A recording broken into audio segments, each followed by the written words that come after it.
العلم هو النور الهادي والمفتاح لكل الخير، من يرد الله به خيرا. بسم الله الرحمن الرحيم. وله عبارات على بعض الأحاديث يقصر عن إطلاقها كل أحد إلا من آتاه الله العلم والمعرفة، وله كلام في العلل واختلاف الوجوه، هي من السنن كالجوهرة من العقد. وسنن النسائي إذا أطلقت أريد بها سنن المجتبى، وهي الصغرى للإمام النسائي، فإن له السنن الكبرى. والمجتبى ليست من اختصار تلميذه ابن السني كما زعم بعض أهل العلم، بل هي من انتقائه ووضعه، والله أعلم.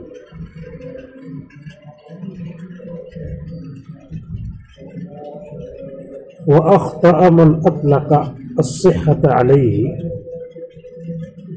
ایک بات بتائی تھی گزشتہ سبق میں کہ سنن نسائی میں تمام حدیثیں صحیح ہوں، اگر ایسا کسی نے کہا ہے تو یہ خطا ہے، خطا کی ہے۔ خطا کی دو قسمیں ہوتی ہیں، ایک تو ارادہ کر کے کوئی چیز کیا اور غلط ہو گیا، اور ایک یہ ہے کہ صحیح کر رہا تھا لیکن غلط ہو گیا۔ جیسے کوئی گیا شکار کرنے،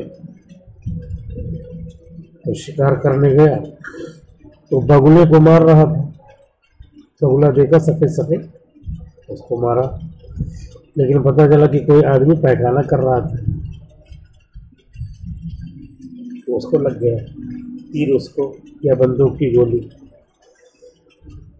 تو اب یہ کیا ہے، وہ سمجھ رہا میں بگلے کو مار رہا، لیکن لگ گیا کس کو؟ وہ تھا آدمی۔ اس کا نام ہے خطا فی القصد۔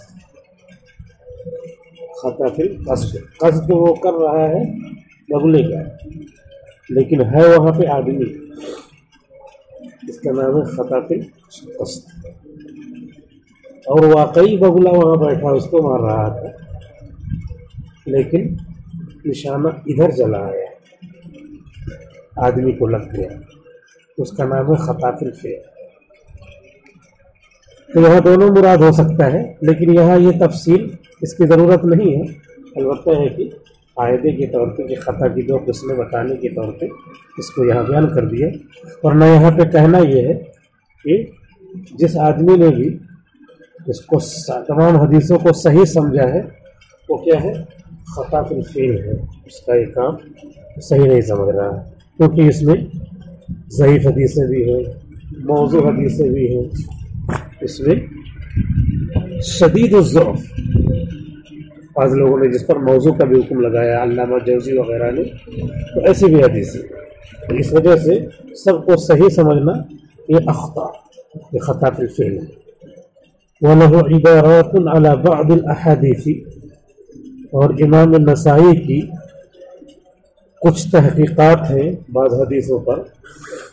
عبارات کا مطلب عبارت لکھی، عبارت کا جو مضمون نکل رہا ہے وہ مراد ہے، یعنی کچھ تحقیقات ہیں ان کی بعض حدیثوں پر۔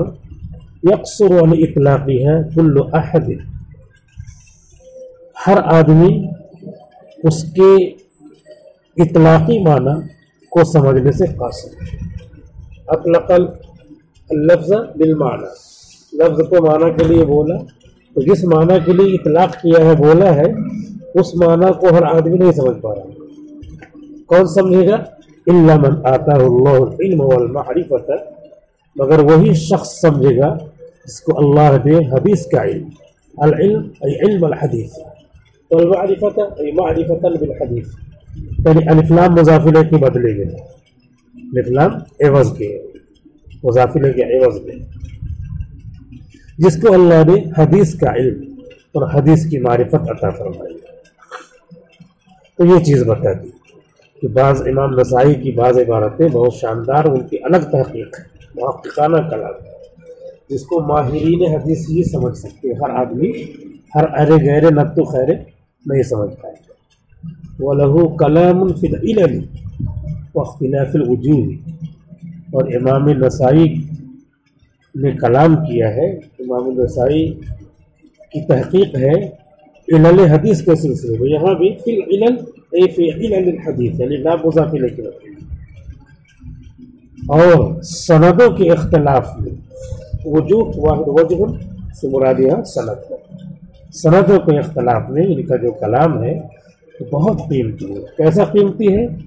جیسے کہ پورا ہار ہو اور ہار میں جگہ جگہ بڑا بڑا موتی ہو، تو وہ جیسے وہ نمایاں ہے، ایسے حدیث کی کتابوں میں جتنے کلام کیے گئے ہیں اس میں امام نسائی کا جو یہ کلام ہے یہ کل جوہرتی، موتی کی، کل جوہرتی، موتی کی مانند ہے، من العقد، ہار میں سے چھوٹے چھوٹے موتی، اس میں جو جوہرہ ہے بڑا موتی ہے، اس طرح کا درجہ ہے ان کے کلام کا۔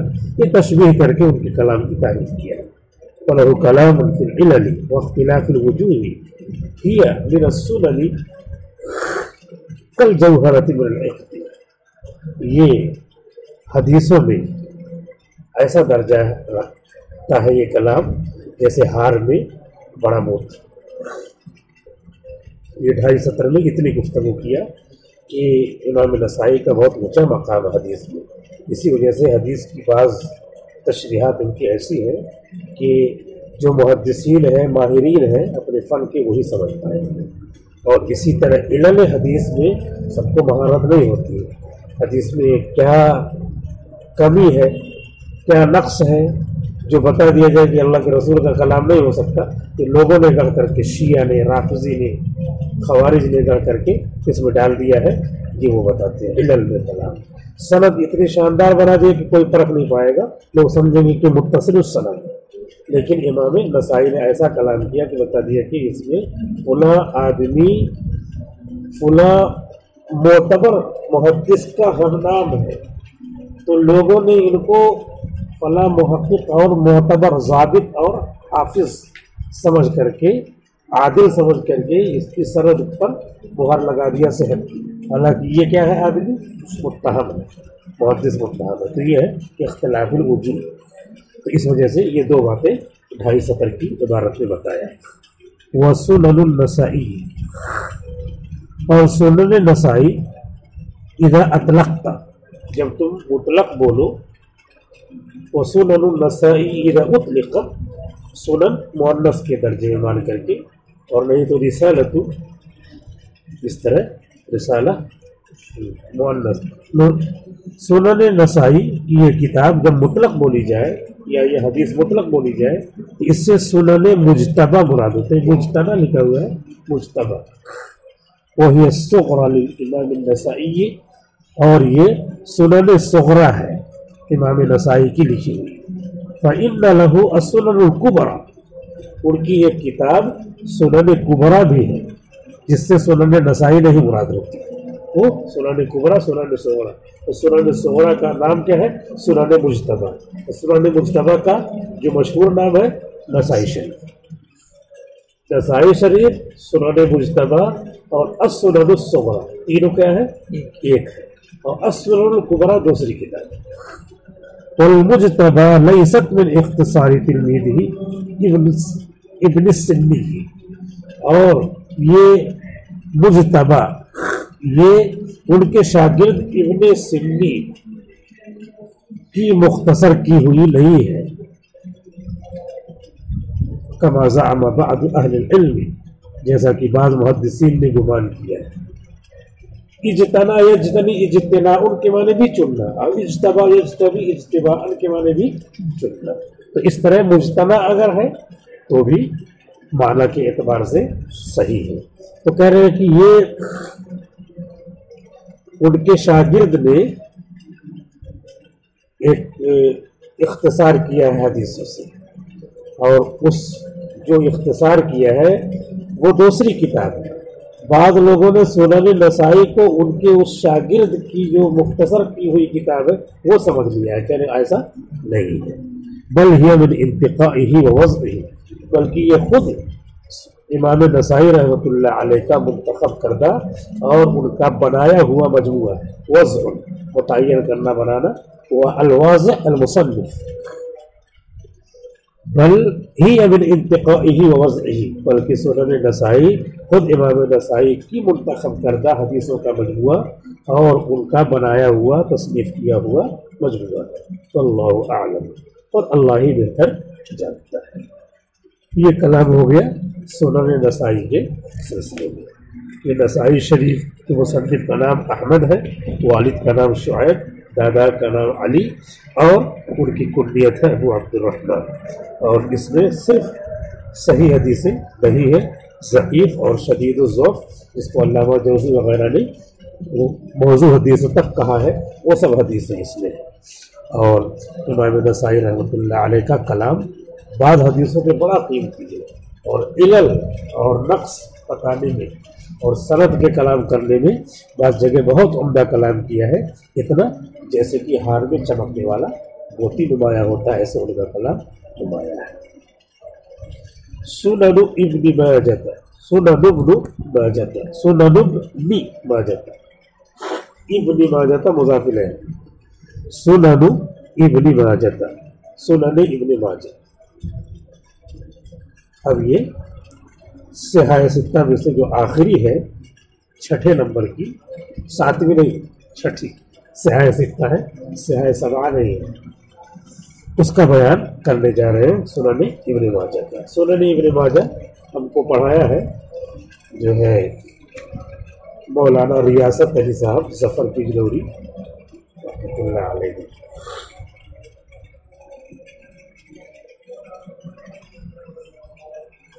سنن ابن ماجہ انہوں نے پڑھایا ہے، اور سنن نسائی مفتی محمود صاحب گنگوئی رحمۃ اللہ علیہ نے پڑھایا ہے۔ ہم لوگ جو ہے ان کے آخری شاگرد ہیں، اس کے بعد وہ چلے گئے تھے افریقہ، اور افریقہ میں جا کر کے ان کا انتقال ہوا، وہی تو ان کی قبر ہے۔ وہ مصنف وهو ابو عبد اللہ محمد بن یزید ابن ماجہ الربعی القزوینی۔